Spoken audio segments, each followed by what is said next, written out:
My CEO wife, Elara, was just throwing a tantrum and slept in the guest room for one night.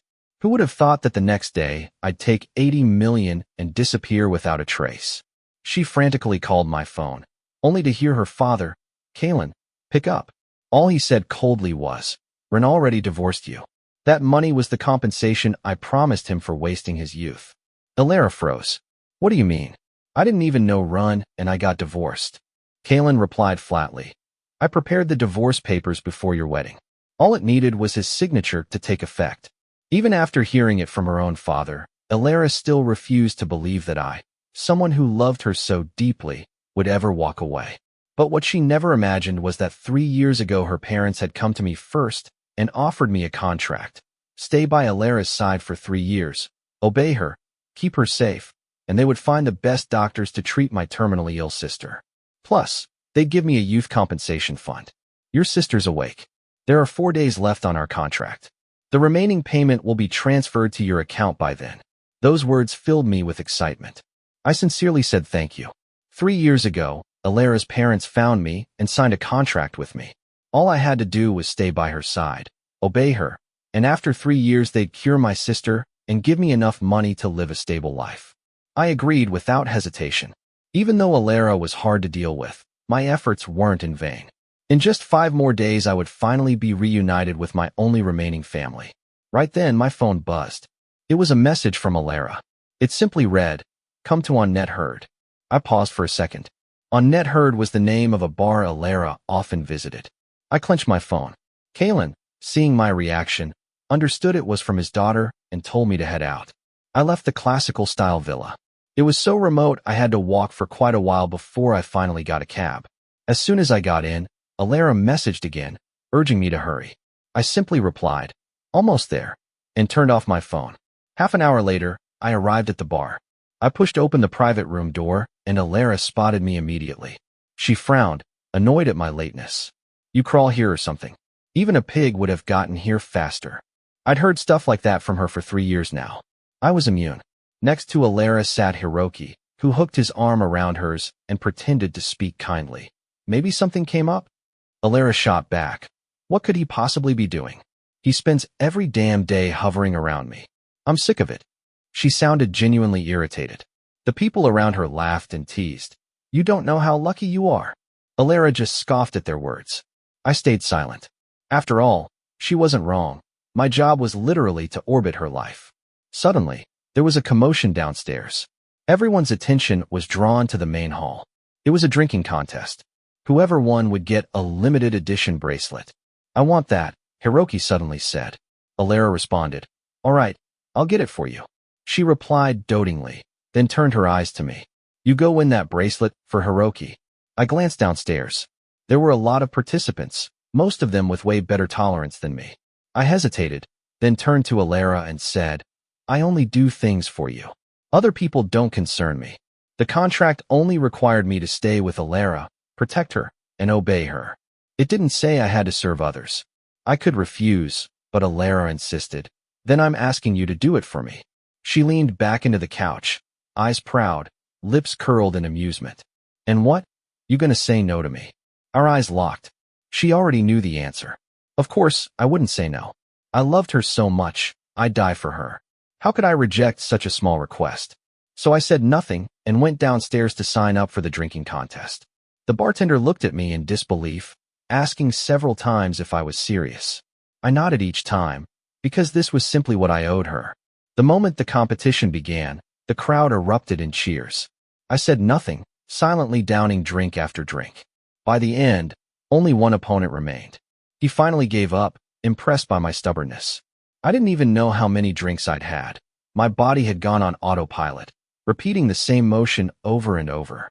It wasn't until the bartender called out that I realized I'd won. Hands trembling, I took the bracelet box from him and stumbled upstairs under everyone's gaze. I walked up to Elara and held out the box. The bracelet you wanted. Elara frowned at how unsteady I looked, my eyes dazed and body swaying. For some reason, her chest tightened with a strange emotion. It wasn't until I moved the box a little closer that she snapped out of it, then brusquely avoided my hand. She carefully placed the bracelet on Hiroki's wrist. Hiroki looked down at it and asked, Alara, does it look good? Alara stared at the bracelet, and my disheveled, pathetic image flashed through her mind. Annoyance surged. She ripped the bracelet off. Ugly. Don't wear such cheap stuff. I'll buy you a better one another day. Just like that, the bracelet I had nearly drunk myself to death to win was tossed to the floor without a care. I lowered my eyes, crouched down, and picked it up silently. Then I said, I'm going to the restroom. She didn't even turn her head, probably didn't hear me. I didn't say anything more and headed for the bathroom, steadying myself against the wall. The moment I got there, I vomited uncontrollably. It felt like I was puking my guts out, like I was about to cough up my soul. When I was done, I dragged myself to the sink and stared into the mirror. My hair was a mess, my face red and bloated. I let out a bitter laugh. How did I end up like this? I splashed some water on my face, tidied myself up, and headed back to the private room, only to find it completely empty. They were gone. I didn't know if they forgot me on purpose or by accident. Not that it mattered. Honestly, I was relieved. No need to keep dealing with Alara.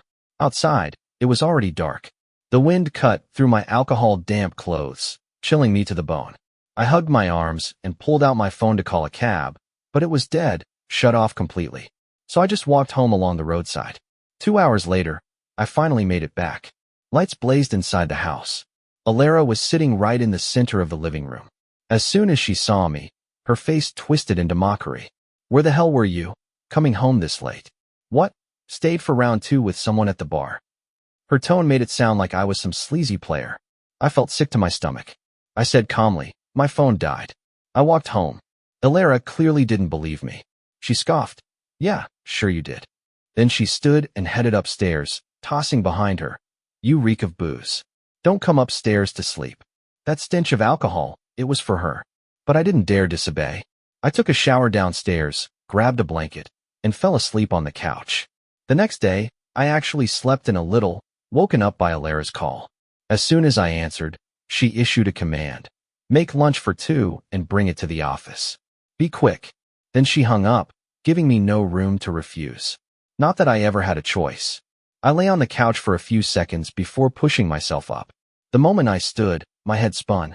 I knew clearly I'd caught a cold. My phone buzzed again, another message from Alara. She listed a few dishes, all ones Hiroki liked. At the end, she gave me a time limit, 40 minutes.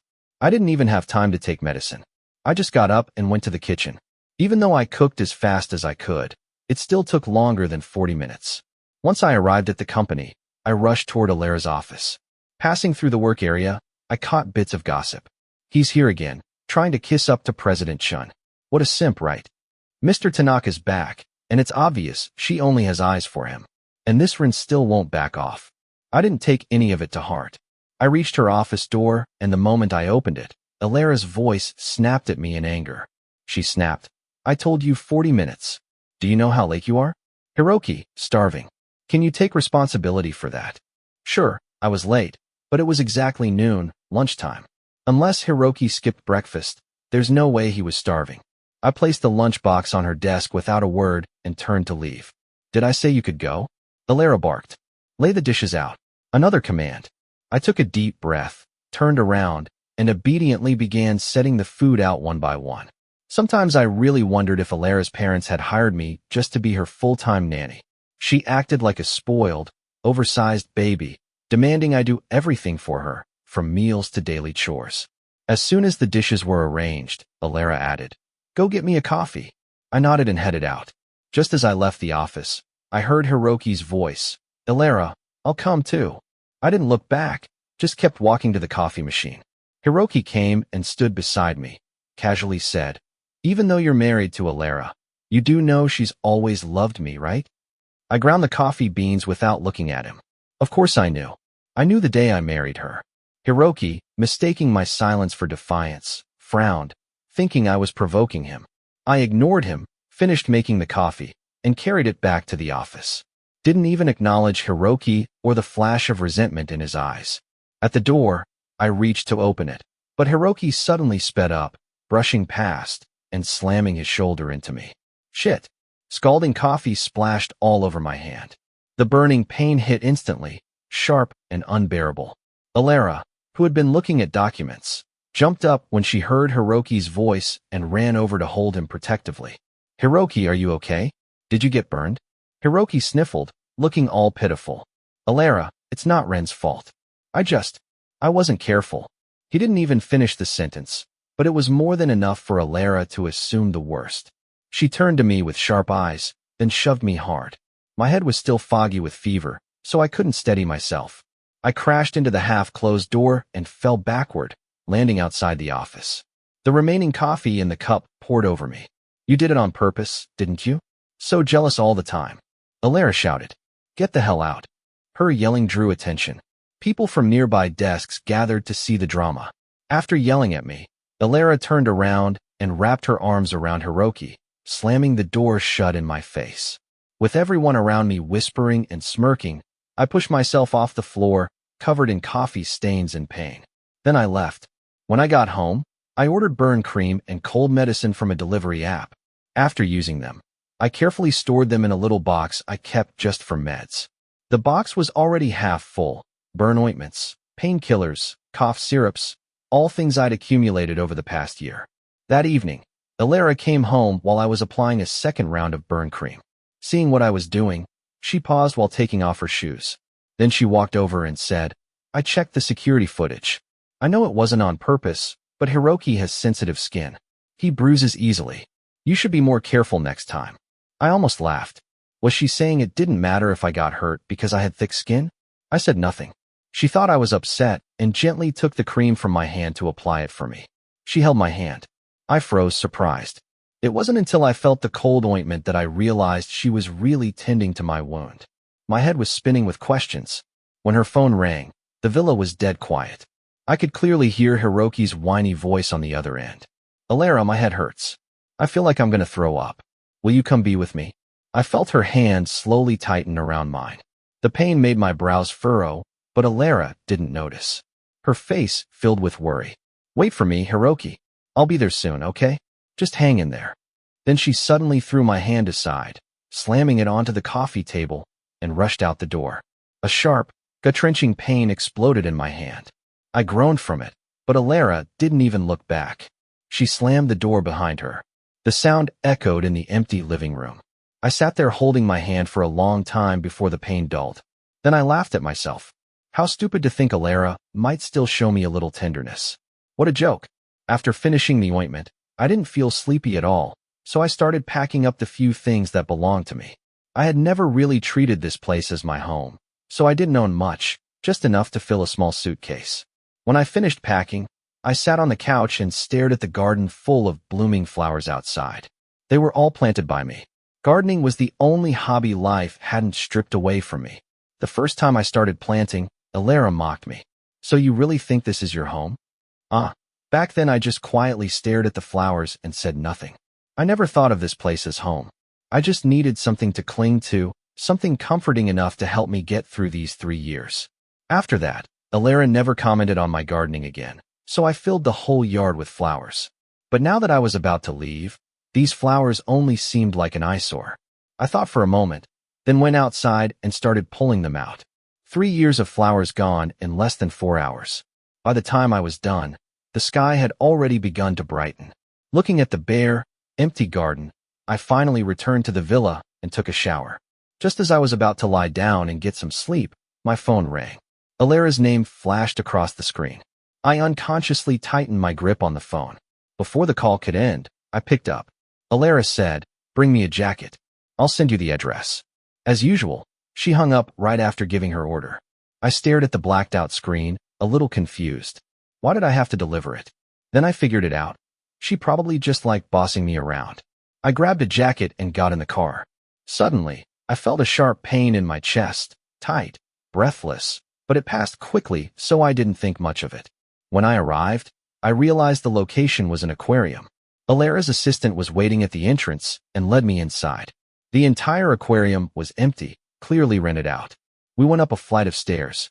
There I saw Alara and Hiroki kneeling by the open top of a tank, playing with the dolphins. I walked over and quietly handed her the jacket. Alara glanced at me, then said, "You're pretty fast today." She immediately draped the jacket over Hiroki. He caught a cold and insisted on coming here. Hurry and put it on before you get worse. Hiroki smiled. But I've got you, right? You'd never let me get sick. Elara nodded. Suddenly, Hiroki gasped. My bracelet. Turns out a dolphin had snatched it right off his wrist. Elara tried to soothe him. It's okay. I'll buy you a new one. But Hiroki wouldn't have it. No, that was your first gift to me. It's different. Fine, run. Elara sighed, smiling wryly. Without turning around, certain I wouldn't say no, she said. I heard you used to do underwater shows at aquariums, right? Getting a bracelet back from a dolphin shouldn't be a big deal for you. Go get it. My chest tightened. Yes, I had, back then, to pay for my sister's medical bills. I'd done every kind of job I could find. It had been a long time since I last dove underwater. But even so, I couldn't refuse her. I floated at the surface and took a deep breath. A sharp pain suddenly shot through my chest, but Elara was still urging me on, so I dove in. I used to double as a dolphin trainer, so they were familiar with me.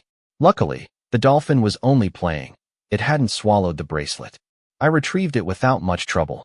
Just as I was about to resurface, the dolphin thought I was playing and started nudging me repeatedly with its snout. My movement slowed. Maybe it was the sleepless night or maybe the lingering cold, but my strength was fading fast.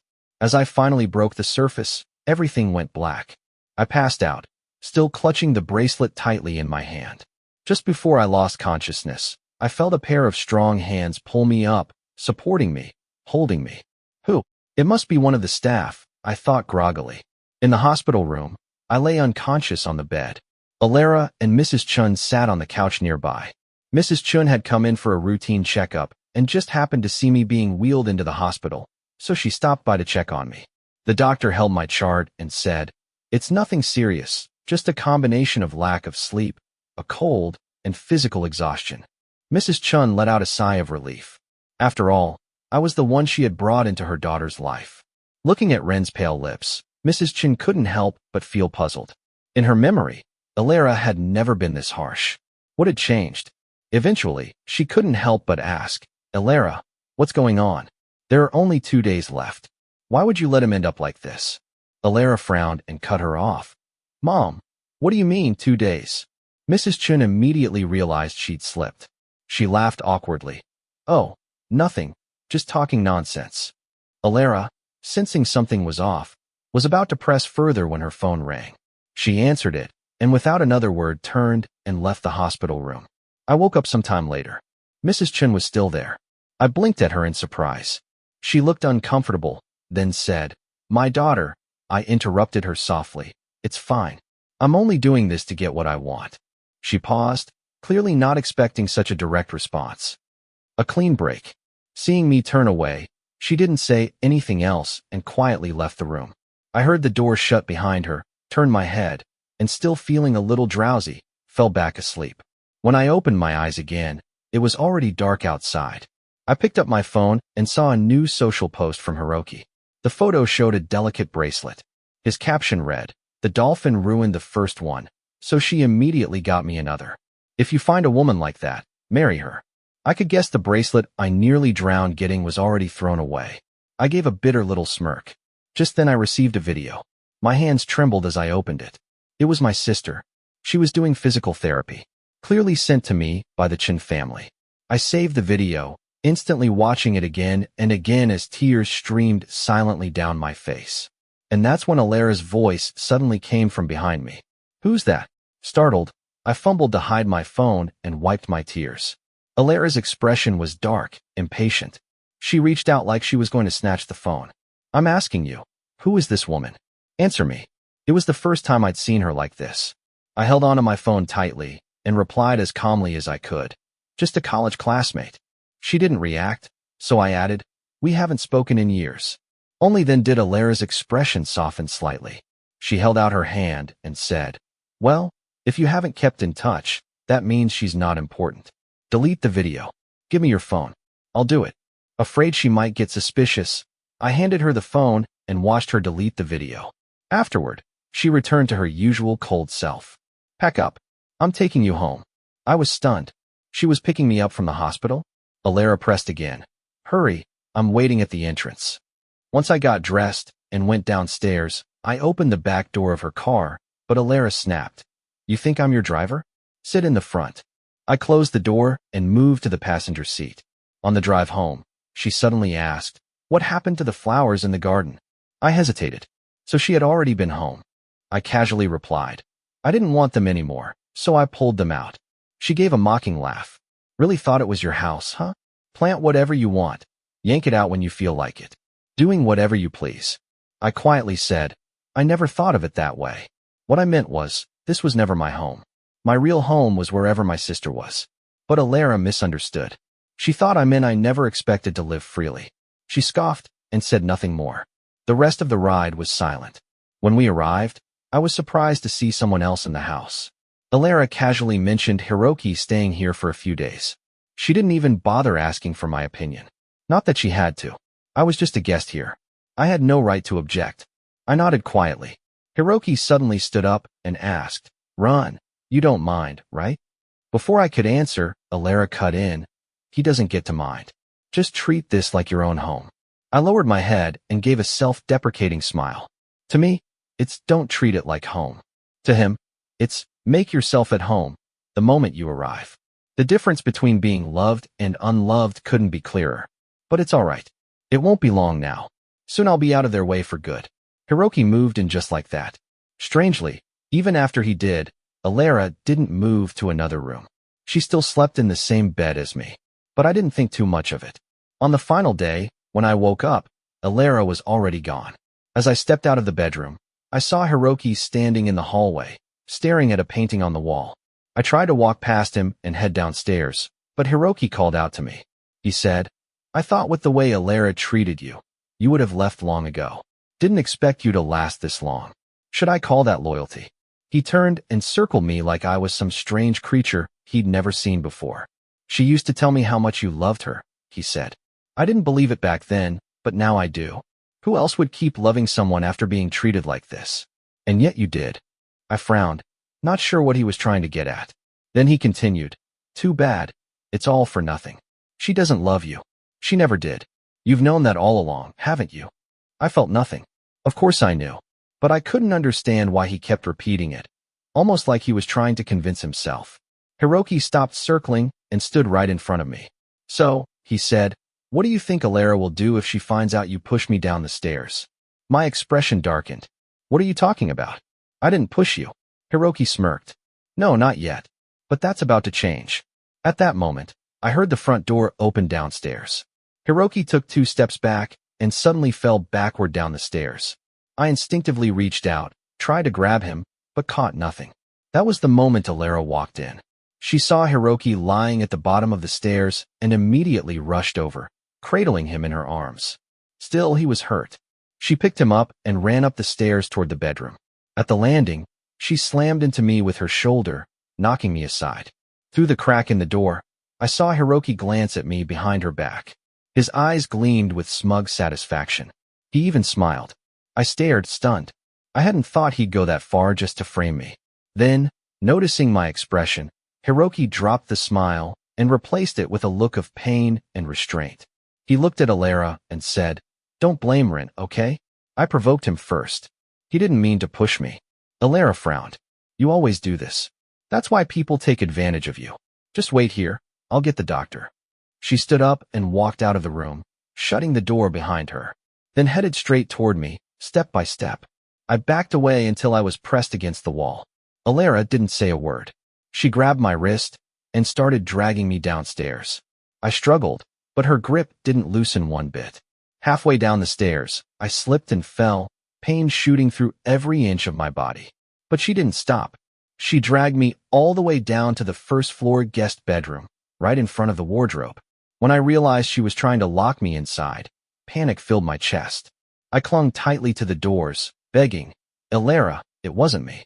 I didn't push him. He fell on purpose." During the worst period of my life, I lived in a basement, dark, damp, full of rats. Ever since I moved out, I'd never been able to stand small, confined spaces. And now she was going to lock me in one, even smaller. But Alara didn't believe a word I said. Without hesitation, she pried my fingers off the doors one by one, shoved me in, and slammed the wardrobe shut. I heard the click as she jammed a wooden stick through the handle to keep it closed. Darkness swallowed me instantly. Cold sweat broke out across my forehead. I banged on the door, screaming, Elara, Elara, let me out. I can't stay in here. But there was no response, not a sound outside. Eventually, I had no strength left. I slid down, leaning weakly against the door, curling into myself and hugging my knees. In my ears, I imagined the drip of water, the squeaking of rats. For a moment, it felt like I was right back in that basement, trapped in the same pitch-black hell, weighed down by endless part-time jobs and a mountain of critical hospital notices. It was a long time before the panic began to ease. Sounds in my ears faded. Reality returned. My sister was doing rehabilitation now. Those days were already behind me. I didn't know how much time had passed before the cabinet door was finally opened. Light poured in, and I raised my hand to shield my eyes. Elara froze. The person in front of her had disheveled hair, pale lips, and a forehead covered in cold sweat. She hadn't expected it to be this serious. She had only meant to give me a little punishment. An inexplicable ache rose in her chest. After a moment's hesitation, she bent down to help me up. But as soon as she touched me, I flinched violently, like I was trying to escape a murderer. Annoyance surged in her heart. Her face darkened, and she roughly dragged me out. She scolded, Hiroki came to stay at our house, and I didn't think you'd be so upset. I can't believe you tried to hurt him. Do you even know that's a crime? I was pulled up without resistance. I no longer had the energy or desire to explain. After all, today was the last day. No matter how she misunderstood me, I'd be leaving tomorrow. Seeing me so indifferent only fueled her anger. She dragged me all the way to Hiroki's room. The doctor had just left, and there was still ointment on the table. Elara threw me onto the floor. Every inch of my body ached. Then Elara spoke coldly. Apply the medicine for Hiroki. I didn't want to fight anymore. I obediently picked up the ointment. But then Elara added, on your knees. I looked at her in disbelief. Elara returned, my gaze met hers with a cold expression. In her heart, she thought, if Rin just begs a little, I'll let him off the hook. But I simply stared at her for a few seconds, stunned, and then said word by word, Elara, this is the last time. Before she could figure out what I meant, I turned away and began applying the ointment to Hiroki. Now it was Elara who froze. I paid no attention to her. I was only thinking about finally getting to see my sister. Elara didn't even wait for me to finish applying the medicine. She shoved me out of the room. Staring at the closed door, I let out a breath of relief. It's finally over, I thought. I didn't care what was happening in there. I went back to my room, packed the last of my things into my suitcase. Tomorrow, all I had to do was visit Elara's father, and everything would be finished because I would finally be seeing my sister. I barely slept all night. Elara didn't return to the bedroom either. At the first light of dawn, I couldn't wait any longer and dragged my suitcase downstairs. Thankfully, Elara was still asleep. At the Chun family's old residence, Kalen handed me divorce papers. He said, sign this, and from now on you and Elara will have nothing to do with each other. Without hesitation, I took the pen and signed my name. Then Kalen gave me a plane ticket, a new phone, and a bank card. He said, once you land, someone will pick you up and take you to reunite with your sister. I placed my old phone on the table and thanked him as I took the items. Thank you. Even though this was a transaction, the Chun family had saved my sister's life. Gratitude was still due. Before leaving the Chun residence, I thought of Elara and paused. I turned to Kalen, who was sitting on the sofa, and said, I have one last request. Please don't tell Elara where I've gone. Kalen didn't understand why I would ask this, but he agreed. Relieved, I left the Chun residence like I was escaping and boarded the flight home. Kalen sat at the tea table, finishing his tea. He walked over to the trash bin with Rin's old phone, about to throw it away, when it suddenly began to vibrate violently. The name flashing on the screen, Elara. Kalen answered the call, and Elara's voice immediately burst out from the other end. Where did you go so early in the morning? Why aren't you home? She had spent the whole night restless in the guest room. After angrily pushing Rin back to their bedroom this morning, she'd come out wanting to speak to him, only to find the room empty. She searched the house and couldn't find him anywhere. A strange sense of panic began to rise within her, prompting the call. Kalen said calmly, Mr. Wong has already left. Hearing her father's voice, Elara paused. What? Kalen didn't beat around the bush. Mr. Wong has already divorced you.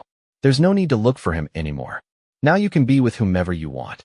Alara didn't understand what he meant, and before he could say more, she hung up the phone. The word divorce kept echoing in her mind, but she didn't believe it. She searched the house again, and this time she noticed a few things were missing. Ren's things. There hadn't been many to begin with, so it was hard to notice at first. Now that she realized some of his belongings were gone, and that his phone was somehow with her father, dread crept in.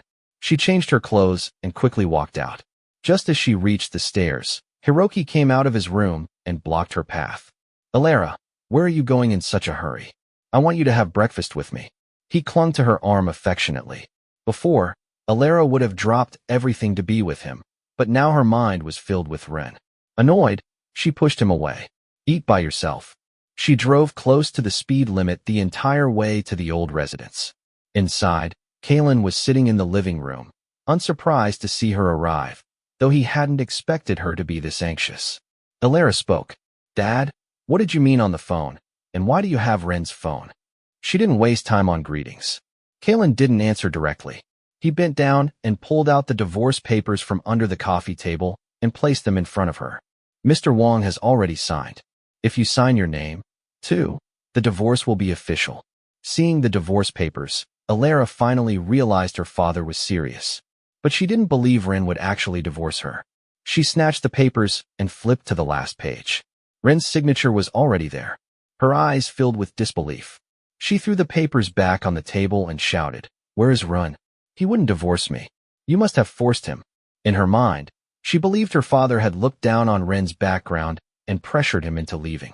Kalen had expected her not to believe it, but he hadn't anticipated this reaction. After a moment of hesitation, he told her the truth. 2 years ago, a fortune teller said you'd suffer a life-threatening calamity, so we found someone whose birth chart matched Mr. Wong and made an agreement. I would provide him with the resources to save someone in exchange for marrying you and staying by your side for 2 years. Today, the contract has expired. He's gone.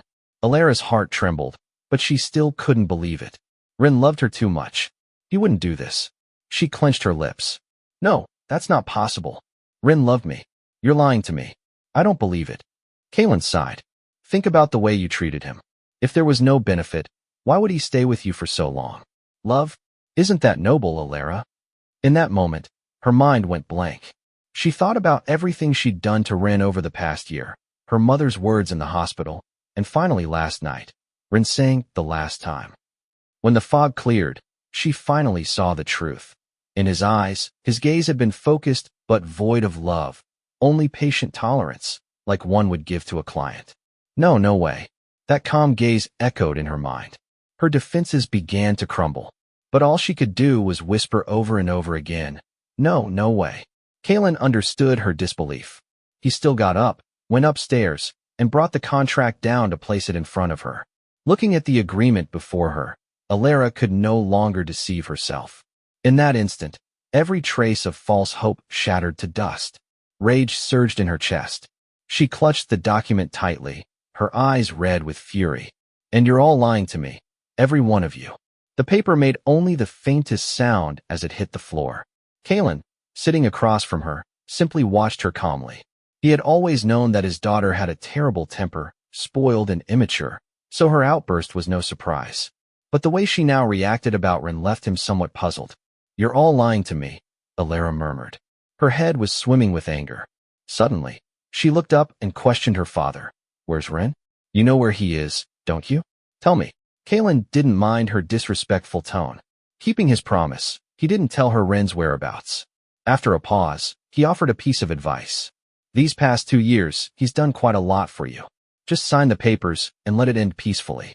I see you're quite fond of that Hiroki guy. If you want to marry him, I won't object. But Alara didn't listen to a single word. Before leaving, she took Ren's old phone and the divorce agreement, leaving only one line behind. If you won't tell me, I'll find out myself. Back at home, Hiroki was already gone from the villa. Alara didn't care. She locked herself in the study. She ordered her assistant to investigate Ren's whereabouts, and that still didn't feel like enough. She began calling all her friends one by one. When her friends heard she was looking for Ren, they were shocked. In their eyes, Ren was just Alara's simp, a desperate one at that, and one who never even got the girl. No matter how they questioned her, Alara only repeated her request for help. In the end, they agreed. After exhausting all possible contacts, Alara finally put down her phone. She knew it wouldn't be that quick, but she still stared at her phone without blinking. When a friend asked why she was so desperate to find Rin, she gave no answer, only repeated the request for help. Once she had calmed down, confusion set in. Why was she so angry? Her gaze drifted to Rin's old phone. She picked it up and turned it on. Deep down, there was a sliver of hope she hadn't even noticed. She still didn't believe that Rin had never liked her, not even a little. But when she opened his notes, even that faint hope was extinguished. Rin had written very few memos. The first one dated back to when the contract was signed. "Thank you, Mr. Chun, for giving me this opportunity. I can finally save you." The second was on their wedding day. "This house is huge and so empty. I'll do my best. Alicia, wait for me." The third note was from 6 months into the marriage. "Alicia now has a treatment plan. Miss Chin isn't that hard to deal with." The fourth was written a year after the wedding. Miss Chin's first love came back. "Every day feels like a nightmare, but Alicia is recovering." The last entry, written 5 days ago. "Only 5 more days and it'll all be over. I'll finally be able to see Alicia again." There were only a few entries, but every single one overflowed with care for someone named Alicia. Alara stared at the phone screen like she could burn a hole through it. Her eyes began to sting. Finally, she turned off the phone and made up her mind. She had to find Rin and ask him in person. Night fell. Alara didn't turn on the lights. She sat in the dark, recalling the past year. With each memory, she realized how awful she had been. Suddenly, her thoughts returned to the day Hiroki claimed Rin had pushed him. She had been too blinded by anger to look into it. But thinking back now, the whole thing seemed full of suspicious details. Faint suspicion rose in her heart. She pulled up the surveillance footage from the stairs that day. As soon as the video played, Alara saw it. Clearly, Hiroki had fallen down the stairs on his own. Rin hadn't even laid a finger on him. Realizing what she had done to Rin because of that misunderstanding, an unbearable pain shot through her chest. Clutching her chest, she didn't even have time to process the emotion. Rage instantly took over her mind. Hiroki had dared to play her like a fool. She took out her phone and dialed Hiroki's number. On the other end, he had no idea of the fury in her voice and was still sweet-talking with a pout, complaining about Alara's attitude that morning. He said, "Oh, so you finally remembered to call me? I didn't even eat breakfast today. You need to coax me." Alara coldly interrupted him. "Did Rin really push you yesterday?" Hiroki paused in surprise, his tone suddenly taking on a hurtful edge. He said, "Of course he did. My knee still hurts." "Heh." That cold laugh from Alara made him fall silent instantly. Alara said, "Still lying to me? I've seen the surveillance footage. You clearly fell on your own." Hiroki panicked for a second and blurted out in denial, "No, I didn't. He pushed me. I swear, Alara, you have to believe me." Knowing she wouldn't get the truth from him, Alara hung up the phone without another word. She saved the surveillance footage to her phone and drove straight to Hiroki's house. Bang, bang, bang. Violent knocking slammed against the door. Only then did Hiroki start to feel scared. He gripped his phone tightly, staring anxiously at the front door. But the person outside didn't let up. The knocking grew even louder and more aggressive. "Hiroki, open the damn door, or I'll tear it down." Afraid that she might actually do it, Hiroki finally opened the door. The moment he did, Alara strode inside in big steps, forcing Hiroki to back up a couple of steps in fear. With the light behind her, Alara's eyes were sharp and cold as she stared at him, pulling out her phone to play the surveillance footage. Hiroki hadn't expected her to actually go watch the footage. Panic flickered in his eyes. He turned his head away, only for Alara to grab his jaw and jerk it back forcefully. Just like that, he watched himself frame Rin from beginning to end. When the video ended, Alara gripped his jaw even harder. Forcing his head up, she leaned down, staring at him with dangerous intensity. "Still want to lie to me?" With that, she threw him violently to the floor. Hiroki felt pain shoot through his whole body. His eyes turned red and he looked up at Alara with grievance, hoping, like always, that she'd soften out of pity. He said, "Alara, I just love you too much. You know that, don't you? If it weren't for him standing between us, we'd probably already be married. He's the real obstacle." But Alara was completely unmoved. Her tone was icy, chilling to the bone. She said, "No matter what, Rin is my husband. And you think you can touch him? You're disgusting." Ignoring Hiroki struggling, Alara dragged him back to the villa. She brought him to the same closet where Rin had once been locked up and shoved him in without hesitation. Alara said, "Whatever Rin endured, you should suffer it, too." She locked the closet door but didn't leave. Alara sat down on the bed directly across from the closet, listening to Hiroki's shouting and the frantic pounding from inside. In an instant, she felt like she was back in last night's moment. But she had left right after locking Rin inside. Did Rin also cry out and bang on the door like this, with no one responding to him? Was that why he avoided her when she tried to hug him later? Was that why he said those things? A sharp, ripping pain tore through her chest without warning, threatening to crush her. But she kept listening, almost like a form of self-inflicted punishment. She had locked him in at night, and by the time dawn broke, she finally moved her stiff limbs from where she had been sitting against the bed frame. There was no more noise from the closet. Alara didn't rush to open it. Instead, she picked up her phone and called her assistant. When she got the answer that there were no new updates, Alara felt a deep sense of disappointment. After hanging up, she opened the closet door. Hiroki was already asleep, or maybe had passed out. Alara didn't touch him. She made a call and summoned 2 bodyguards. She said, "Dump him at the front door of the Tanaka family's house and tell Mr. Tanaka this. Keep your son on a leash." After everything was done, Alara stood in the empty room, feeling an overwhelming sense of loneliness. She had never felt the house was empty before, but now it felt hollow. Was it just because Rin was gone? She didn't dare to dwell on the thought, and instead threw all her efforts and manpower into searching for him. But Rin seemed to have vanished. Days went by, and there was no news of him at all. Gradually, Alara began to resent the house without Rin in it. She started living in the bar, using alcohol to fall asleep. It didn't take long for her friends to find out that she was drowning herself in alcohol at the bar every day. Worried she might do something reckless, they came to keep her company. She didn't drive them away, only kept drinking glass after glass. For days she drank heavily, and soon enough, she was completely drunk. One friend, unable to hold back their curiosity, asked while she was drunk, "Alara, we're all really curious. Why are you going through so much trouble to look for Rin? He's gone, so let him go. It's not like you ever liked him anyway." Hearing that, Alara put down her glass. Her eyes flashed with rage, and she snarled, "He lied to me. He's been lying to me all along. He never liked me at all." That one sentence dropped like a bomb. They all knew how much of a simp Rin had always been for Alara. To hear her say that Rin didn't like her left them completely stunned. But before they could ask more, they noticed something even more shocking. Alara was crying. She choked out, "He never liked me. He didn't love me." Alara sat on the couch, the fierceness in her eyes turning into sorrow, into grievance. Tears slid down her cheeks. She looked like someone whose heart had been broken, and everyone around her was utterly taken aback. But after saying those few words, Alara buried her face and continued drinking. None of her friends dared to question her again. Those suspicions were already taking root in their hearts. That night, seeing how completely drunk she was, they brought her back home, only to discover that there wasn't even a single housekeeper there. As they hesitated over whether to take Alara to one of their homes instead, she suddenly began waving them off. She said, "You all go home. Rin will take care of me." The door slammed shut in their faces. Outside, the group exchanged puzzled looks.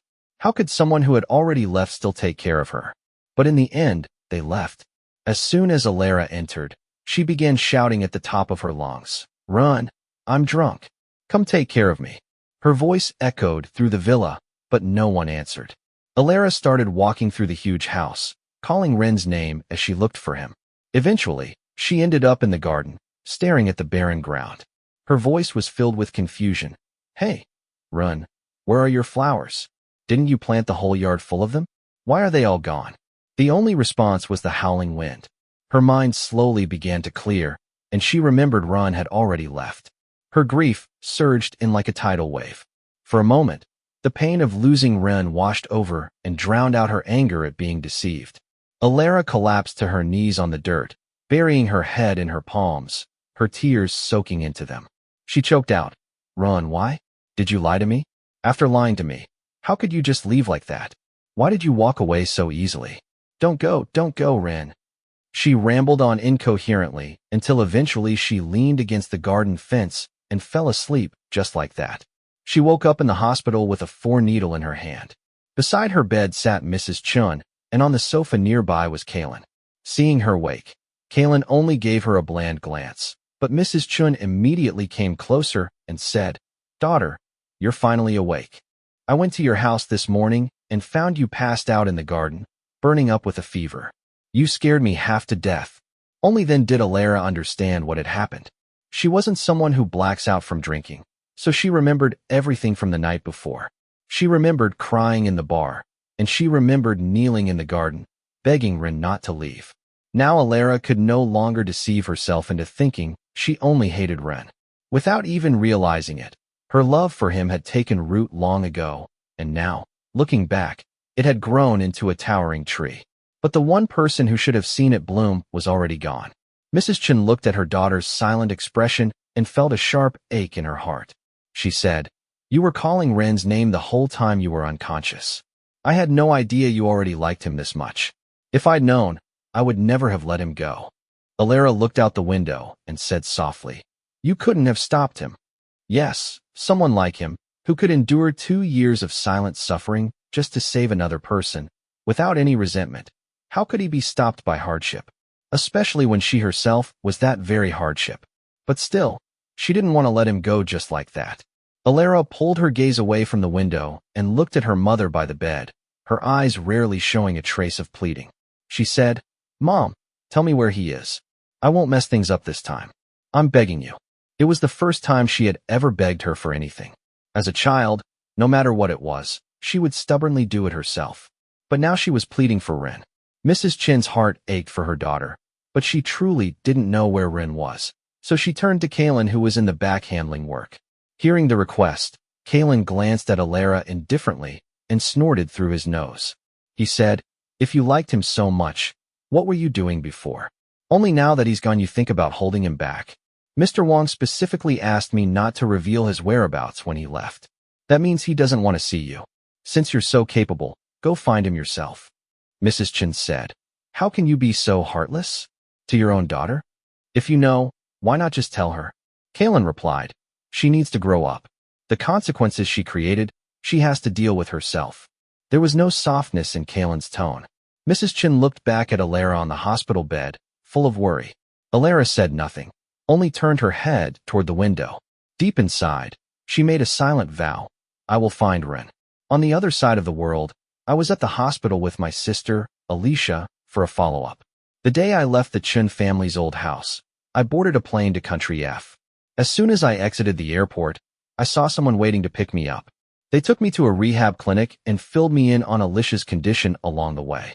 At the clinic, the doctor told me Alicia was in another room doing physical rehab and asked me to wait. The wait left me completely on edge.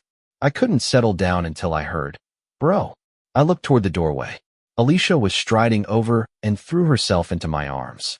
We hadn't seen each other in 2 years. Though Alicia had spent most of that time in bed, she had still grown a lot. Now a young woman, she was surprisingly strong. The injuries I got from being dragged out by Alara hadn't healed yet, and I winced, backing off with a hiss. Alicia immediately let go and caught sight of the red marks on my wrist. She asked, "What happened? Who hurt you?" I tugged my sleeve down to hide it, and, eyes reddening, shook my head. In front of the only family I had left, no one hurt me. As long as she was getting better, everything I suffered was worth it. We hugged for a long time and talked until night fell. I didn't leave until it was dark. Since Alicia hadn't fully recovered and couldn't be discharged yet, I rented a place near the clinic. I brought her meals every day. A month passed like that, and finally Alicia was able to leave the clinic, though she still had to return once a week for checkups. After her discharge, we lived together. It felt like childhood again. Those days were full of joy, and I was content with life as it was. Meanwhile, Alara was still tirelessly searching for Ren. Nearly half a month passed without any trace of him. Only when a friend asked if he might be abroad did she shift her focus overseas. While she was frantically searching, the Tanaka family suddenly stormed into her office with Hiroki in tow. Alara leaned back in her chair, coldly watching them. Tanaka Sr. stood on the opposite side, clearly displeased. You locked Hiroki in a closet last time. Now he's terrified of the dark. You owe us an explanation. Alera's gaze skipped past Tanaka Sr. and landed on Hiroki behind him. Feeling her eyes on him, Hiroki instinctively shrank back. She sneered. Why don't you ask your precious son what he did first? Tanaka Sr. laughed dismissively. So he toyed with some low-class, why make such a big deal? That Ren was just a filthy, worthless man. He's nothing compared to my son. His words dripped with contempt. Alera's expression gradually turned icy. She called security without hesitation and had them thrown out, completely disregarding their dignity. From that day on, all of Sea City knew the Chin family and the Tanaka family were officially at odds. In the business world, anywhere the Chun family was present, the Tanaka family was shut out. The Tanaka family assumed that Hiroki's framing of Ren had caused Alera to retaliate. It wasn't until one day, when Kalin thought she was going too far and casually brought it up, that Alera made a call to Hiroki. She said, You and your whole family better remember this. If you ever insult Ren again, it won't just be business oppression next time. Hiroki stared at the phone that had been hung up, his nails digging deep into his palm. Love and hatred tangled in his eyes. After that, Alera stopped her retaliation against the Tanaka family and refocused entirely on searching for Ren. A few days later, she finally found a trace of him in Country F and immediately bought the soonest flight over. The day Alera arrived in Country F, I happened to be at a follow-up appointment with my sister. The doctor said her recovery was going very well. She might not even need another follow-up after the next one. I was overjoyed and took my sister out for dinner that evening. While we were eating, Alicia asked the question she'd clearly been holding back. She was worried I might have done something exhausting or dangerous to earn money for her sake. Bro, where did you get so much money? When I left that day, Kalin had given me a considerable sum, so I wasn't surprised Alicia had doubts. Now I felt no shame. After all, it was money I deserved. But that didn't mean I was going to tell my sister the truth. I said, I joined someone on a big project and made quite a bit. Maybe it was the bond we'd had since we were kids, but she could tell I was lying. Still, she didn't call me out on it. After dinner, we headed back to the apartment we'd rented, only to see someone completely unexpected downstairs. I froze mid-step. Beside me, Alicia also stopped in confusion. Following my gaze, she spotted a tired-looking woman not far away. Alera had seen her, too. The lights downstairs in the complex were bright enough for her to recognize the girl she'd seen in Ren's hospital room video that day. Back then, Ren had told her it was a college classmate he hadn't spoken to in years. But now she realized it wasn't just a college classmate. This was the person Ren had stayed beside for 2 years to save. In a flash, Alera remembered the words Ren had left in his memo. No matter who read them, it was obvious their relationship wasn't simple. Jealousy surged through her chest. Alera strode up to me, her voice rough and accusing. Who is she? You lied to me because of her, didn't you? I was stunned. I never thought Alera would actually come here. My silence made Alera's chest ache. She grabbed my wrist tightly and shouted, Run, say something. Alicia, watching the scene unfold, got angry too. She pushed Alera away and didn't hold back. She said, What is wrong with you? You're hurting him. As the two were about to start arguing, I sighed and patted Alicia on the back. Alicia, go upstairs first, but be good. Just go up. Reluctantly, Alicia went upstairs, turning back every few steps. Alera watched her with a fierce glare as she left. Once Alicia was out of sight, I finally spoke. How did you find me? That question reminded Alera of how Ren had asked her father not to reveal his location when he left. Her eyes instantly reddened with anger. She bit her lip and said, Don't worry, my dad didn't tell me. I found you myself. If he hadn't refused to say anything, I wouldn't have had to search for you for so long. Do you really not want to see me at all? I couldn't understand where her sudden anger was coming from. I looked at her indifferently and said with a blank expression, You should already know. Our contract ended. There's nothing between us now. Alera stared hard at me and shouted hoarsely, I never signed the divorce agreement. We're not divorced yet. I paused slightly. I really hadn't expected that. But even then, it was only a moment of surprise. I said, Whether you signed or not has nothing to do with me. I already did. You don't need to make a scene. It won't change anything. Just a few short sentences, but I remained calm the whole time, like I had been through every moment of those 2 years. In contrast, Alera's emotions were out of control. She realized it herself, and the grief in her heart only deepened. She said, "You lied to me. He lied to me for 2 years." There was so much sorrow in Alera's voice that I was briefly stunned. In that moment, I realized that from a certain perspective, I had indeed deceived her. The husband she thought had loved her deeply was just someone brought in by her parents with hidden interests at stake. I said, "For lying to you, I apologize." "I'm sorry." Alera hadn't expected me to apologize so easily. She looked up suddenly, her eyes full of heartbreak. She said, "I don't want an apology. I don't want you to say sorry." I asked, "Then what do you want?" She replied, "I want you to stay by my side." I frowned. Alera kept going, placing her hands on my shoulders, looking up at me as she said, "I want you to stay with me like before, but this time I won't be so selfish." "Alera, stop this. Go home." I brushed her hands off my shoulders and went upstairs without looking back. I didn't take Alera's words to heart. I simply thought she was just having trouble adjusting to the loss of someone who had always obeyed her every command. After going upstairs, it came as no surprise that Alicia started interrogating me. "Who was that woman? Why did she say you lied to her?" She sat across from me, brows furrowed. That woman from downstairs clearly wasn't just anyone. Alicia didn't know what kind of people her brother had gotten involved with during the years she'd been in a coma. She was truly scared there might be danger, so she pressed for answers. I knew where her concern came from, but this wasn't something she could know about. Otherwise, something that was already in the past would only bring pain to another person again. That was the last thing I wanted. So once again, I brushed it off. I said, "Someone I know. We had a misunderstanding that we haven't sorted out yet." Alicia wasn't satisfied and went back to her room without another word. Looking at her tightly shut door, I let out a long sigh. The next morning, I knocked on Alicia's door, which hadn't opened once since yesterday. "I'm sorry." "Okay, come out and have breakfast." Not even 2 seconds later, the door opened. Alicia pouted and said, "You worked so hard to help me recover all these years. I was just worried about you." Seeing that familiar childhood expression, my heart softened completely. I said, "I know. I'll tell you everything. Just give me a little more time, okay?" Whether I told her or not, Alicia would never really stay mad at me. So in the end, she agreed. The doctor said she needed to go outside and get more sun. After breakfast, I took her out. We went to the nearest park. But at that moment, Alera was already trailing behind us. She stared at the man she loved just steps away and the person beside him that she couldn't stand. Her eyes were red with jealousy. Though the envy drove her mad, she still stayed in the shadows, not daring to take a step forward. For the entire day, she watched as we strolled through the park, chatting and laughing.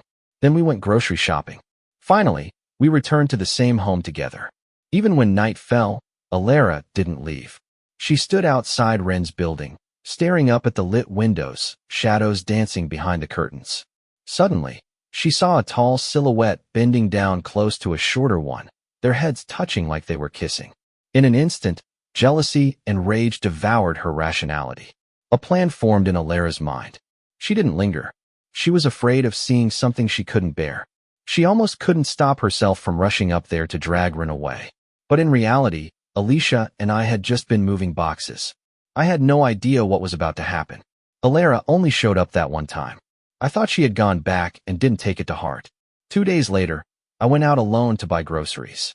While walking through an alley, a pair of arms suddenly wrapped around me from behind, and then I blacked out. When I woke up, the first thing I saw was Alera sitting by the bed. Looking around, I realized I was in a small villa. It didn't take long to understand what had happened. But even though I'd been kidnapped, I didn't feel the slightest bit of panic. Alera could be unhinged, but she wasn't going to kill me. Seeing me awake, she looked perfectly calm as she asked, "Thirsty? I'll get you some water." She turned to leave. I said, "No need. Let me go back." Alera froze in her tracks. "Let you go back? Back to where?" "Back to that house with her." She suddenly spun around, eyes rimmed with red. As she approached me, step by step, she said, "I'm not letting you go back. You're not getting back together with her. Let me tell you, I'm your only wife, and I'm never signing the divorce papers."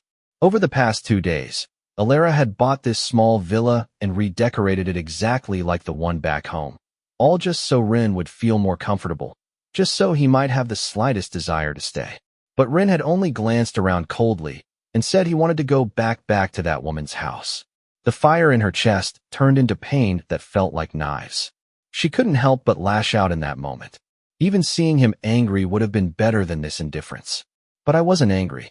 I was just a little surprised that Alara had kidnapped me just to avoid getting divorced, just to keep me by her side. And so Alara kept me in that villa. She didn't lock me in a room or tie me up, but the house's doors and windows were all secured, and she was always there watching me. There was no one else in the villa besides the two of us. Every meal, every dish was prepared by Alara herself. Before this, I didn't even know she could cook. She had once been the picky, pampered one. Now she had flipped the roles, doing everything she could just to keep me. I'd mentioned leaving several times, but Alara always changed the subject as if she didn't hear. By the 5th day, I started to worry that Alicia would be panicking while searching for me. I stood firmly in Alara's way. I said, "Alara, I told you, let me go back." Alara knew she couldn't escape it, so she stopped in her tracks. She stiffened her neck and looked at me. "I can let you go back if you promise not to divorce me and stay by my side. Otherwise, don't even think about leaving this place." Her words sounded tough, but her expression was one of grievance. I smiled slightly, not taking her threat seriously, like watching a child throw a tantrum. Alara realized this, and panic filled her heart. She could no longer hold up the strong front. Even her posture slouched. She held my hands in hers, her eyes slowly filling with a desperate plea. She said, "Run, don't go, okay? I'll treat you well. Please don't leave.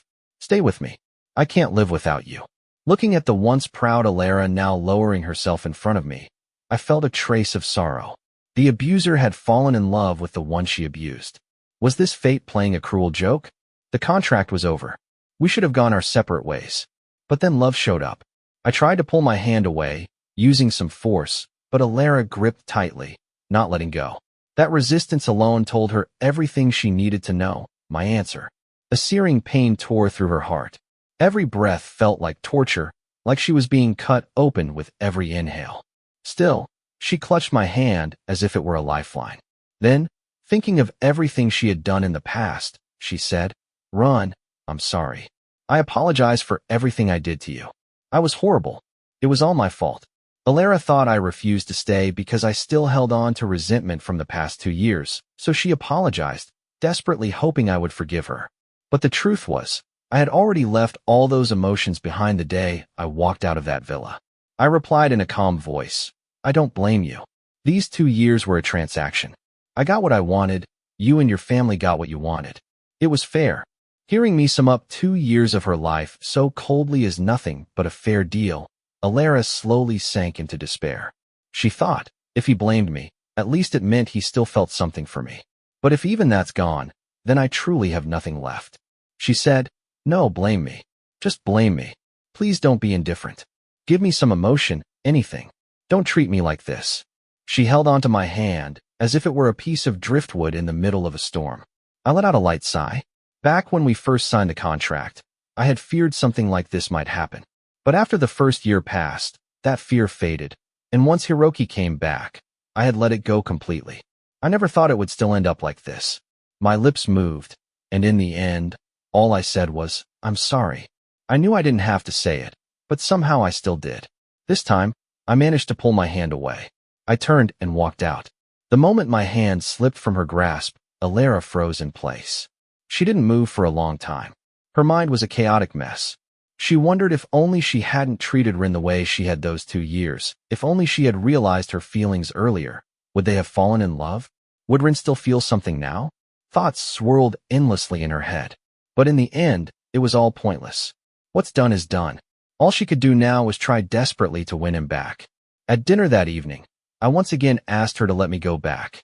This time, Alara didn't react emotionally like before. She calmly picked at her food with her chopsticks and said, "I'll let you go back if you break things off with that woman."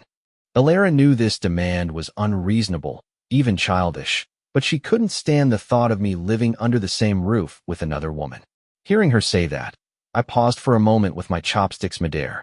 It finally dawned on me. Was she seriously holding this much hostility toward Alicia?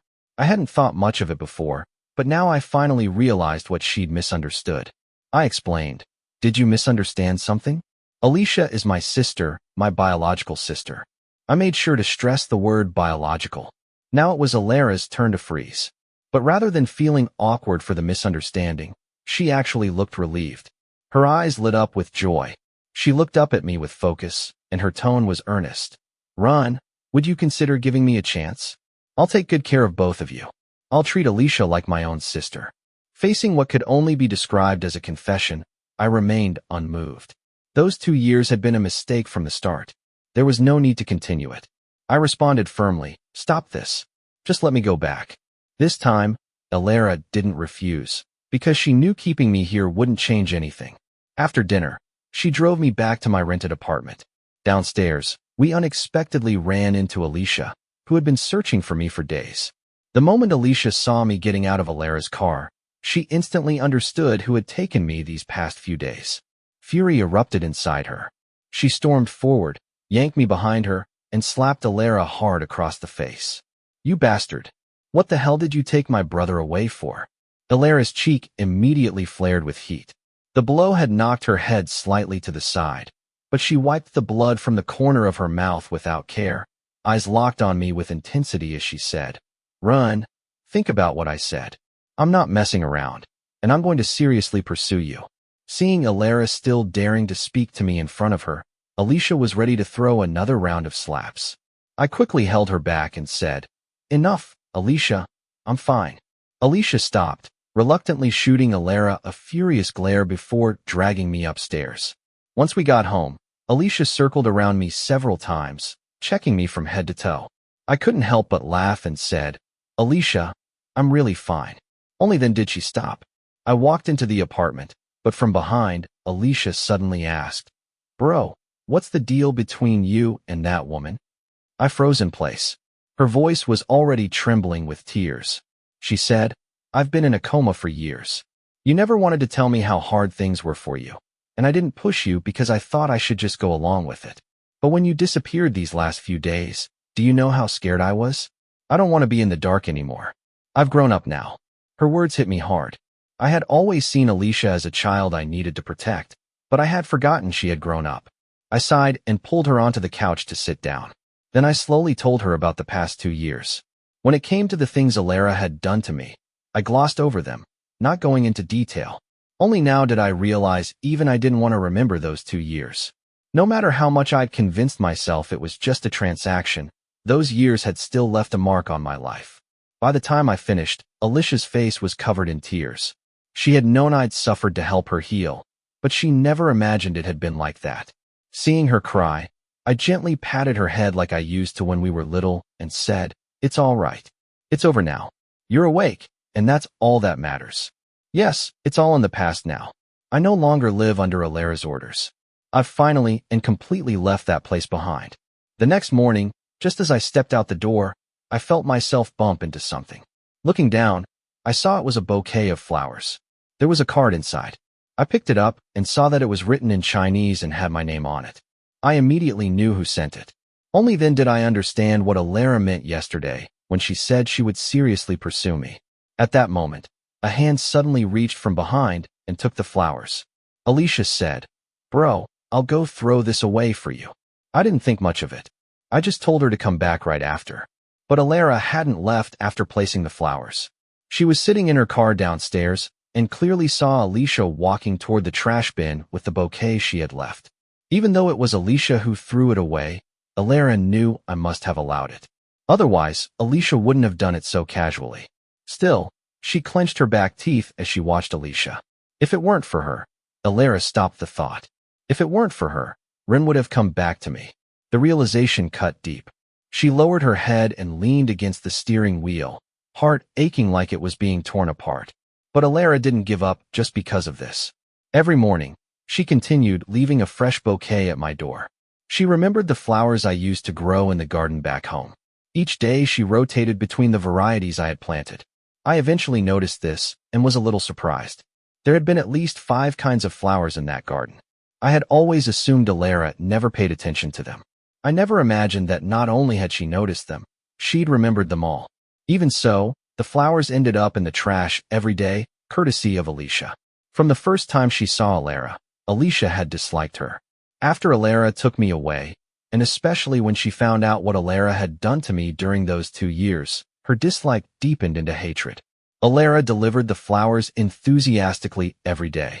Alicia tossed them away with just as much enthusiasm.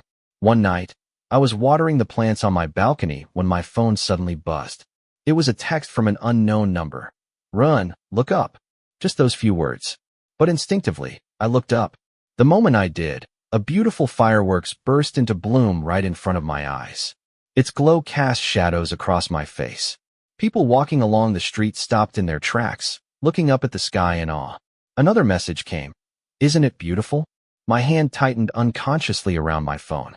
It really was the most beautiful firework I had ever seen. But I didn't reply. The fireworks continued outside, exploding again and again in the sky.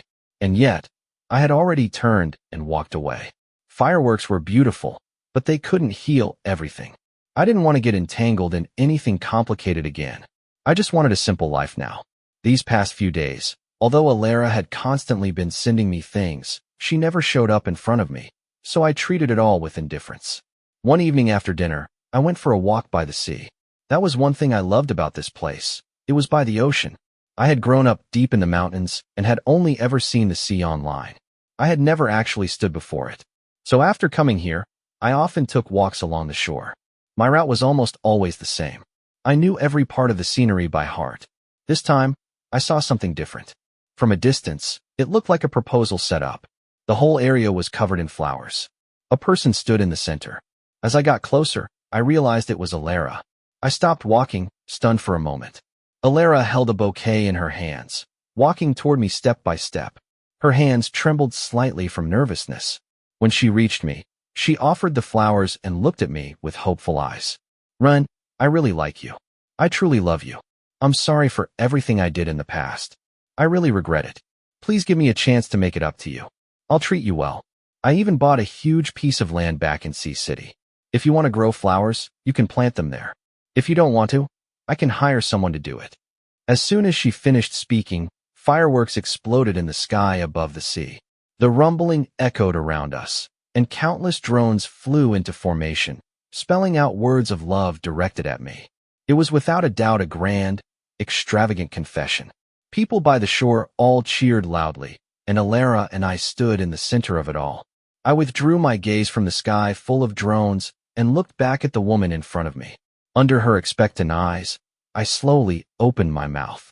"Alara, that's enough. Don't say any more. Let's just end it here. I don't need your apology." The light in Alara's eyes gradually dimmed.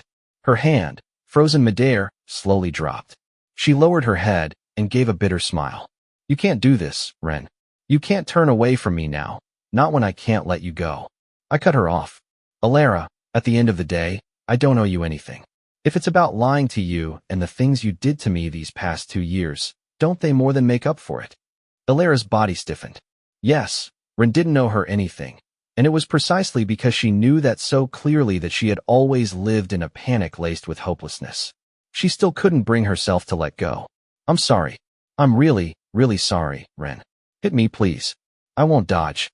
If it'll help you vent your anger, I'll accept anything you do." Alara grabbed my hand and tried to swing it toward her face.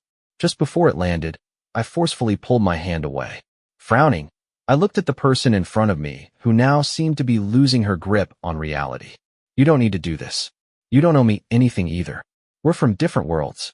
I was only ever in your life because of a contract, because of personal interests. I just stayed in your world for a while. But in the end, we have to go back to our own." "But I don't want that." Alara looked up at me, her eyes red, filled with obsession. "I don't want us to go back to living separate lives. I want to return to the days when it was just the two of us. I'll do everything I can to fit into your world." Her expression startled me for a second. After a moment, I shook my head gently and said in a soft voice, "That's not possible. I don't want to go back to that life." Just then, a voice called from the side. "Bro." I turned and saw Alicia approaching, her expression not looking good. Before she could get too close, I walked over to her and left one final sentence. "Go home, Alara. Don't come looking for me again." With that, I turned and left, decisively blocking Alicia, who was clearly annoyed at Alara. I said, "Come on, let's go home." Alicia didn't cause Alara any more trouble. She followed me home. After we returned, I thought I'd made myself perfectly clear. Knowing Alara, with her pride, I figured she wouldn't show up again. But I still underestimated her. Not only was she undeterred, just a day later she resumed sending flowers and gifts. When I took Alicia for her follow-up appointment, Alara was already waiting downstairs, saying she wanted to drive us. She was so eager and cheerful. It was as if that grand confession and emotional exchange by the sea had never happened at all. Naturally, I refused her offer. I called a cab and went to the hospital. After a full round of checks, the doctor said Alicia was recovering well and no longer needed follow-ups. That meant we no longer had to stay in this foreign country. That very night, Alicia and I discussed returning home. Alicia, of course, agreed. We booked tickets to fly back the next day at noon. But we didn't return to Sea City. We went straight back to our hometown. After landing, we took a 2-hour bus ride before finally arriving. Standing in front of the old courtyard gate, I truly felt like I was home. Even if the place had fallen into disrepair from years of being unoccupied, we dropped our things and started cleaning up the house right away. At the same time, Alara had no idea we had left. Because of work, Alara missed a day and didn't wait outside Ren's building. The next day when she came to drop off flowers, she saw yesterday's bouquet still sitting by the door. Usually Alicia would throw the flowers away immediately, but now a whole day had passed, and they were still there. Alara felt confused, so she assumed Ren was just using this silent treatment to try and push her away. She picked up the old bouquet, replaced it with a new one, and headed back downstairs. She squatted outside the building the whole day. Only when evening came did Alara realize something was off. No one had left the apartment all day, and by nightfall, no lights were on inside. A strange panic began to rise in her chest. She quickly got out of the car and ran upstairs, banging hard on the door. She wasn't being gentle. If anyone were sleeping inside, they should have heard her by now. But no matter how long she knocked, no one came to open the door. Just then, the neighbor across the hall opened their door, clearly disturbed by the noise. In English, they said, "What are you knocking for?" The people here left with their luggage yesterday. Without waiting for a reply, the neighbor slammed the door shut, leaving Alara standing frozen in place. The motion sensor light went out. Only then did she snap out of it and frantically pull out her phone to call Ren. After she'd found his number before, she had only sent 2 messages. This was the first time she dialed it. But all she heard was a recorded message. "The phone has been turned off." Ren had switched back to a domestic SIM card after returning to China, so of course, he couldn't receive the call. But Alara didn't know that. She only thought Ren had run away again to avoid her. The cold, automated voice repeated over and over. Alara's hand clutched the phone tightly as darkness engulfed her. Ren had left her again. Alara repeated that phrase in her mind over and over. The pain in her chest pricked like needles, dense and suffocating. She didn't know how much time had passed before she finally called her assistant. "Find Ren again, and do it fast." Hearing his boss's lifeless voice, the assistant was startled. He didn't dare ask more and immediately agreed. 2 days later, the assistant found Ren's location and updated Alara. When she saw the address, she finally let out a breath of relief. She recognized it as Ren's hometown. It meant he wasn't hiding from her. He had just gone home. Without a moment's delay, she booked the earliest ticket and rushed over. Nearly 10 hours of exhausting travel vanished the moment she saw Ren sitting in the courtyard, basking in the sun. I hadn't expected her to find this place. There was a flash of surprise in my eyes. Alara couldn't hold back her excitement. She ran over and wrapped her arms around me. "Run, I finally found you. Please don't leave without saying anything again. I really can't take it." I tried to break free from her embrace. Sensing it, Alara only held me tighter. It wasn't until I said coldly, "Let go of me," that she finally reluctantly let go. I asked, "What are you doing here?" Hearing the distance in my tone, Alara stepped back to a safe distance. The excitement in her heart began to settle. She said, "I told you I'll become part of your world, and I meant it." Looking at the stubborn determination in her eyes, I felt a slight headache coming on. But before I could say anything, Alicia returned. "You again? How did you find this place? What do you want?" She quickly stepped in front of me, shielding me, and glared at Alara.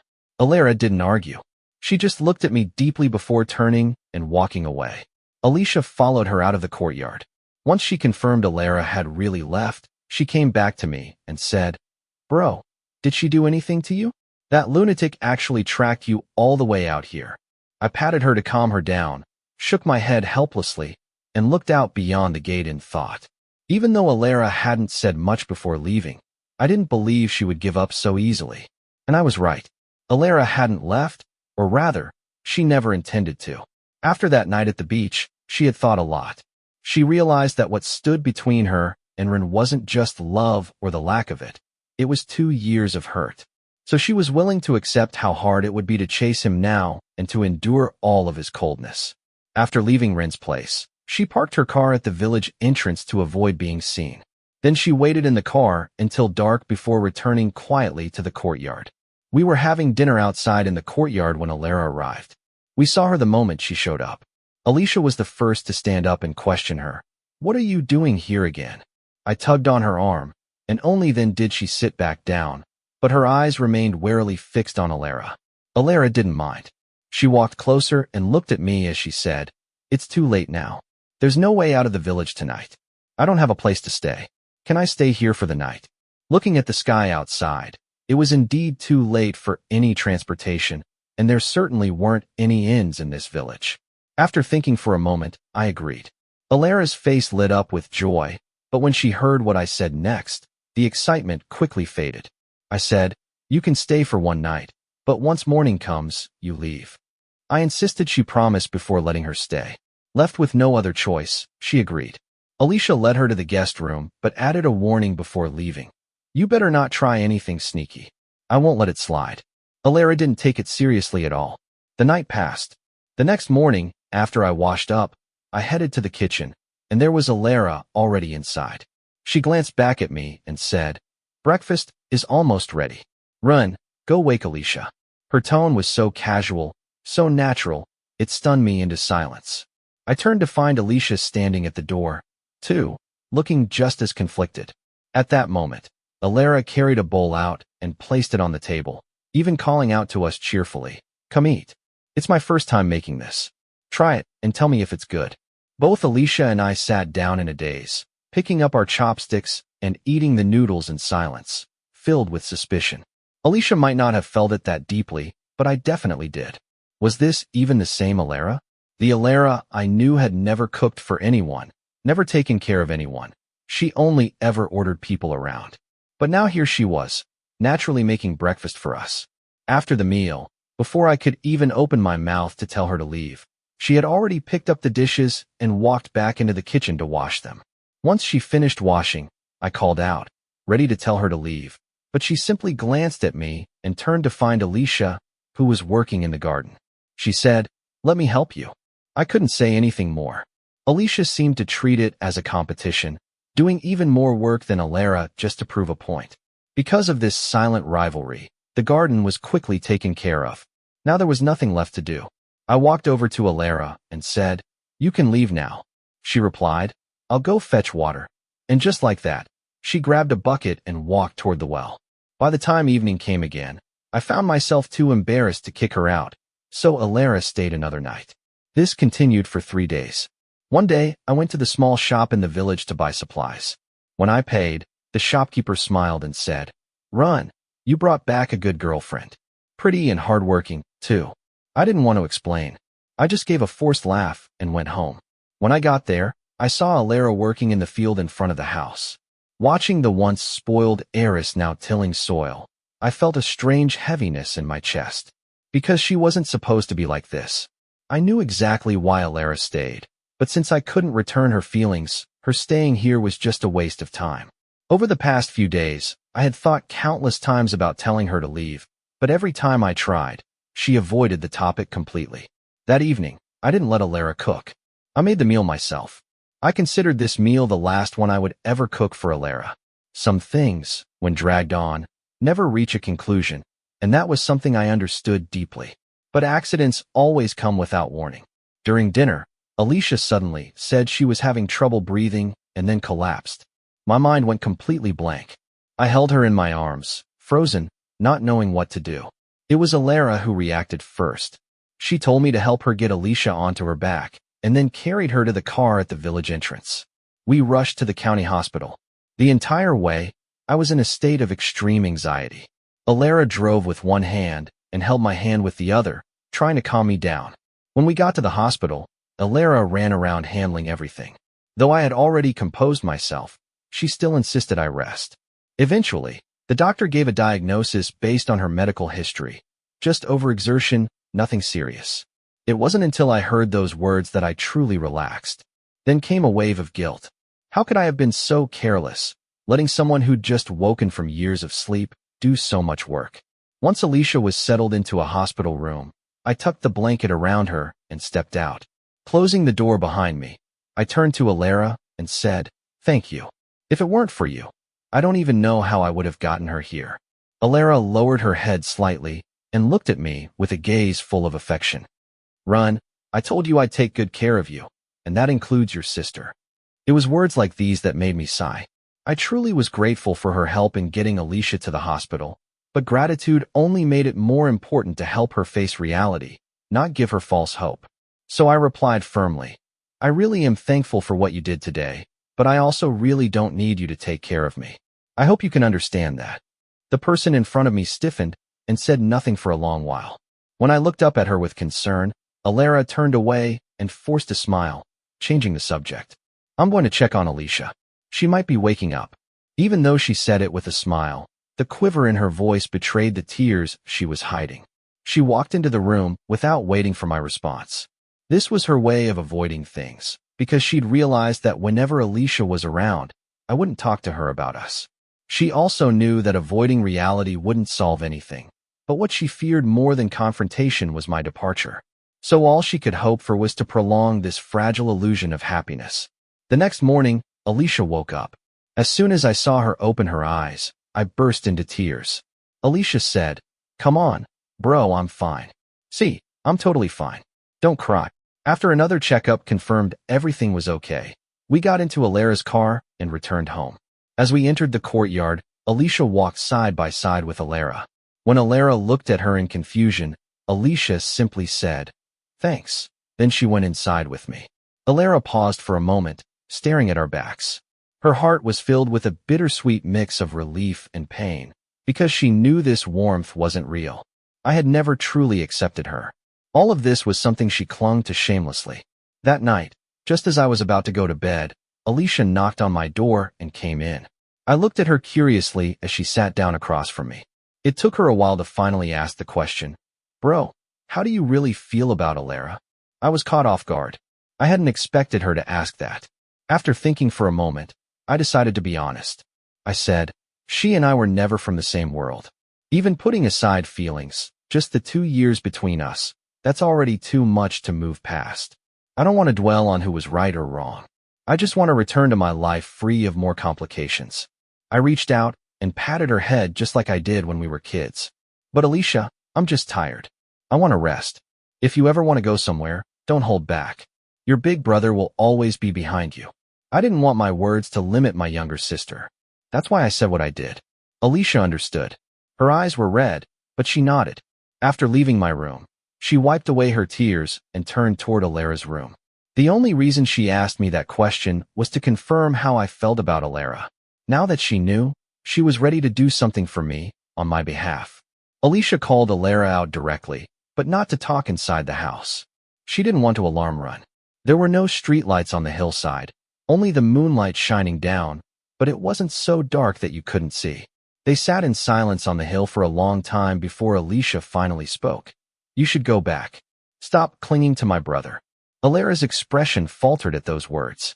It was a while before she finally asked in a hoarse voice, "Is that Ren's decision?" The moment she asked the question, she already knew the answer.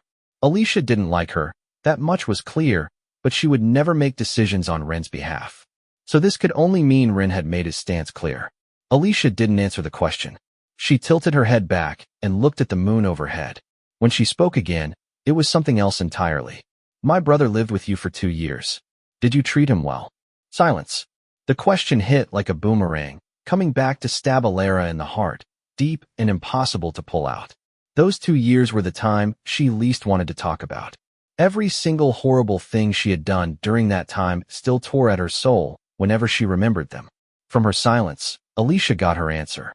She gave a bitter smile and said, "I asked him before about your relationship. He told me everything. But when I brought up what those 2 years were like, he barely said a word. I didn't press him because I could tell those 2 years hurt so much he didn't even want to talk about them. And you, the one who caused all that pain, how dare you show your face and ask him to stay?" She suddenly stood up and yelled at Alara. Alara instinctively covered her face with her hands, her voice trembling with pain. "I'm sorry. I wronged your brother. I know I did terrible things, but I really do love him. I want to make it up to him. Even if it means I have to die, I'll do it." Tears welled in Alicia's eyes. Standing above Alara, who sat in pain and silence, she let out a sarcastic laugh. "My brother doesn't need your redemption. You know what he told me today? He said he's tired." Alara's shoulders stiffened. Alicia continued, "He said he's tired and just wants to rest. So please leave. Your presence only makes him more exhausted." With that, she didn't linger any longer. She turned and went home. Alara didn't move an inch. Her mind kept repeating those words. Ren is tired. She had imagined Ren might hate her or be indifferent, but she never thought her presence alone would make him feel drained. In an instant, she was caught in an impossible place. She sat there all night on the cold hillside, unmoving. Only when dawn's light crept across the horizon did she shift her legs, numb and aching, and walk back toward the house. Back home, Alara made breakfast. Alicia was the first to wake up. The moment she saw Alara in the kitchen, her brow furrowed, thinking her words last night had been in vain. But Alara said, "His birthday is coming soon. I'll celebrate it, and then I'll leave." In the end, Alara compromised. She couldn't bear the thought of being the one making Ren feel tired, so she chose to cut herself off from her own feelings. Maybe that was the punishment she deserved. I knew nothing about their conversation. All I noticed was that Alara had started spacing out when she looked at me. Whenever I turned toward her, she'd give a small smile, then quickly look away. She had grown quieter. She no longer jumped to do the chores. Instead, she often just sat near me, saying nothing at all. When my birthday arrived, I didn't even realize it was my birthday. For years, I had been so consumed with raising money for Alicia's medical bills that I hardly had time to think, let alone celebrate. Then came 2 years of marriage with Alara. Life slowed down, but every day was filled with the effort of enduring her. I had long forgotten my own birthday. Strangely enough, I remembered her birthday clearly but had completely erased mine. So when I came back from a trip to the town and saw the decorations at home, my first thought was that it must be Alicia's birthday. I didn't realize it was my own. Seeing the confusion on my face, Alara's eyes suddenly turned red. It wasn't until she walked up to me with the cake in her hands that I realized it was my birthday. "Happy birthday, Ron," she said softly. "This is the first birthday I've celebrated for you, and also the last one," she thought to herself. Her heart clenched, but she didn't say that final part aloud. After a brief pause, she added, "I've been a terrible wife in the past, and I've wronged you. Just let me give you a proper birthday this once, okay?" Hearing her words, I frowned and started to say, "We're not," but she interrupted me. I know everything. You don't have to remind me anymore." Her voice trembled with pleading. I fell silent. Alara set the cake down and picked up a small box. Inside were 2 rings, one for a man, one for a woman. They were clearly expensive, carefully designed. She looked at them and let out a soft laugh. "I designed these diamond rings myself. I wanted to put them on you with my own hands. They were just completed yesterday, in time for your birthday. I knew you wouldn't agree to wear them, but I still had the silly hope. I thought maybe, just maybe, if you saw them, you might change your mind." But clearly, I was being delusional. I said nothing, just listened. Alara looked up at me and said, "Ron, can you just do me this one favor? Just wear it for a moment, please? I just want to see it, just once. I promise I won't misunderstand." Seeing her lower herself so much, I softened for a moment and nodded. Alara didn't show much excitement. In fact, she seemed almost resigned as she slipped the ring onto my finger, because she knew this was Ren's last act of mercy. When the ring finally settled on my finger, something inside Alara snapped. The emotional tension she had been holding since her talk with Alicia completely shattered. Her emotions overpowered her logic. Holding my hand, she begged, "Ren, don't leave me. Please, I'm begging you, don't abandon me. I really can't live without you. I felt her tears soaking my hand. I replied calmly, Alara, no one is indispensable. You lived just fine before I came into your life. What you think is can't live without me is just a mental trick you've convinced yourself of. It's not real. It's time to grow up. Go back to your world. This is where we end. Alara bowed her head, silent. Her shoulders shook as if she were enduring immense pain. How badly she wanted to keep clinging, to refuse to let go, just so she could continue looking at me, even from afar. But Alicia's words echoed endlessly in her mind. She could love him, she could cling to him, but she couldn't be the reason he felt tired. In the final moment, her reason overpowered her emotion. With trembling hands, she slowly slid the ring off my finger. Okay, I'll do as you say. She had come quietly, and she left the same way. Alara left that night, because she was afraid that if she saw Rin again, she wouldn't be able to walk away. After returning home, she fell seriously ill and slipped into a coma. Mr. and Mrs. Chun, who hadn't seen their daughter in over a month, rushed to the hospital. The doctors couldn't find anything physically wrong. They could only say her coma was caused by emotional overload. Alara stayed unconscious for 5 days before finally waking up. When she did, she stared blankly at the ceiling. No matter how loudly Mrs. Chun called to her, she didn't respond. Just as Mrs. Chun turned to go get the doctor, Alara finally whispered, "Mom." But her voice was lifeless, like it no longer belonged to someone truly alive. Because in her coma, she had been dreaming a beautiful dream. She dreamed she and Rin were in a normal relationship. They went back together to the old countryside house and lived happily, until Rin suddenly said, "I'm tired." Then the dream collapsed, and she woke up. In that moment, she truly wanted to stay asleep forever, but fate, perhaps wanting to punish her, refused to let her escape. After one more day of hospital observation, Alara was cleared for discharge. She didn't let her parents pick her up. She took a cab on her own. Hiroki, having heard she was getting out, had been waiting across the street from the hospital. After Alara locked him in the wardrobe that day, he had developed claustrophobia. From then on, he panicked in tight spaces. When his father tried to demand justice from the Chin family and got humiliated instead, the social circles turned on them. Hiroki became the laughingstock, not even better than a country bumpkin, he said. He lost his status. His access to the elite world vanished. People trampled on him without hesitation. He had stayed at home in hatred for a month, terrified of going out, terrified of more mockery. Then he heard Alara was back, and finally he had someone to blame. If not for Alara, he would still be a pampered, respected, second-generation heir, not this joke. He hated her with everything he had. So when he saw Alara exit the hospital and get into a cab, he slammed the gas pedal and rammed into her car. A crash happened in an instant. But because it was near a hospital, the ambulance arrived quickly. Alara barely survived, but Hiroki had aimed to kill. She lived, but her right leg was permanently disabled. Alara accepted the result calmly. If her legs were intact, she couldn't promise herself she wouldn't go running to Rin again in a moment of weakness. Now that possibility was gone forever. She spent 2 months in the hospital recovering. Hiroki was arrested for attempted murder and sentenced 6 months later. He lost his mind in prison.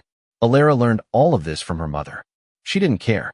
She returned to the house she once shared with Rin. She hired a housekeeper, asked her to buy flower seeds, and began planting them in the garden herself. She worked hard to restore everything to the way it was before Rin left. As for the rings, one she wore on her finger, and the other she hung on a chain around her neck. Whenever she felt she couldn't go on, she would kiss the one on her necklace, as if kissing him just once, and she could keep going again. Maybe enough to carry her through the rest of her life.